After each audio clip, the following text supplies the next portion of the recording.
Keene. General, I had a lot of my questions answered. I assume you did as well.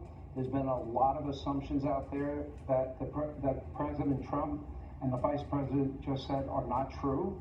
I want to get your take overall, and of course, the military option remains on the table. Yeah, well, first of all, I mean, clearly we're taking a diplomatic path now, and we've got a lot of challenge in front of us.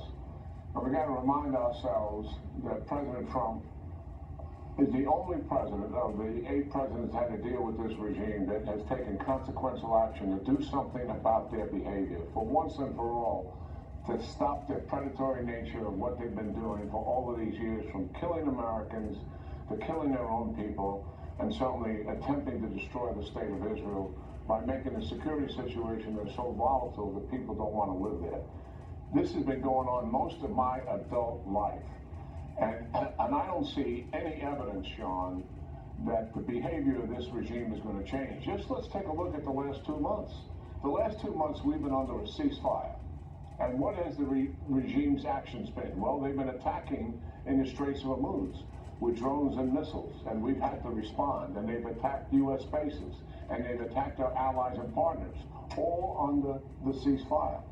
And they've unleashed Hezbollah to attack Israel in northern Israel, so much so there's 300 plus wounded Israelis there. Kids aren't going to school, and the people have all had to vacate their homes.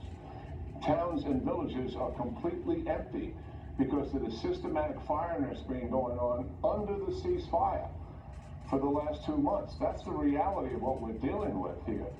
And Hezbollah is attempting to rebuild in southern Lebanon, and that's why Israel is there. What did you think of the? What did you think while of that is happening, they're killing the Iranian people systematically every single week, hanging them. Who are they hanging? Young people largely who are protesting against them. The killing is still going on. There's not a scintilla of evidence to indicate that this regime has made any fundamental change that would lead one to think that have some optimism that maybe there will be a behavior change. What they are masters at is telling a story about willingness to make a deal and make change. I'll agree with that. They say all of those things, but then they do something completely different. And the history supports what I'm saying. You heard the Vice President, you heard the President, they both have said the same thing. If in fact they do not abide by the agreement, the bombing begins again. That option is always there. So that then becomes their binary choice, does it not? I believe the President at his word, and the evidence is clear. He just did it last week. He bombed 2 nights, he threatened the third, and I think it had something to do with why the Iranians were willing to make a deal. And I believe that they renege on this deal, and action will be taken. But I can't square some of the things that are coming out of the administration from reliable sources. That's what I find so disturbing. When I heard it from the Iranians, Sean, I dismissed it. I said, that's the same nonsense we're always hearing. But when I hear from administration sources some of the things that you have heard and what's in this deal, that makes no sense whatsoever. It's not defensible. I think what the President should do is just let's release it and let people see what's out there so we stop debating about something none of us has seen.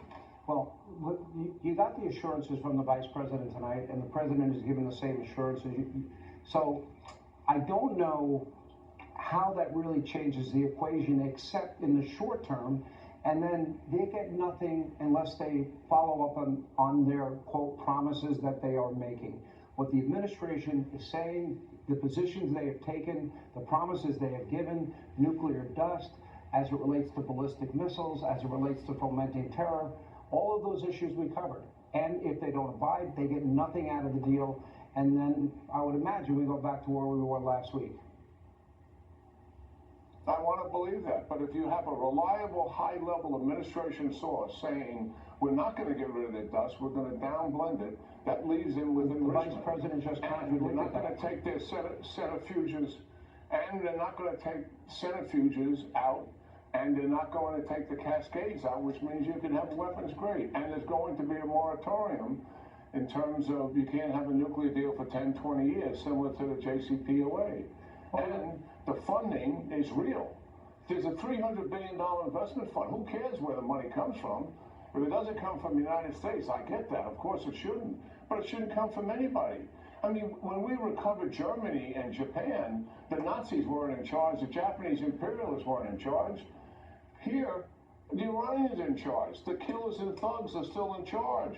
We don't give them that money because what are they going to do with it? They're going to recover everything we've taken away from them. Who cares whether it's coming from the Arabs, from the Qataris, or whatever? They don't get it. They shouldn't get any of it. That's just the reality of it. They're going to take that money and recover everything. And you know that, Sean. You know that you can't trust these people. I don't trust the Iranians. I'm a trust but verify guy. But I heard the vice president say they don't get anything unless they do those things. They get nothing until they do something. It's not our money. And they never signed off, he said, on any deal for Qatar to give them a penny. Now, he said they would open the door if Arab countries want to invest down the road, but that's if they start fulfilling the promises that they're talking about having committed to. Listen, you know what, General, I think that Reagan had the best line of all. Trust but verify. We'll know very quickly. If they're serious, we'll know. If they're not, I would imagine the military option is back on, because last week they got hit hard, not once but twice. So anyway, I appreciate your time, General.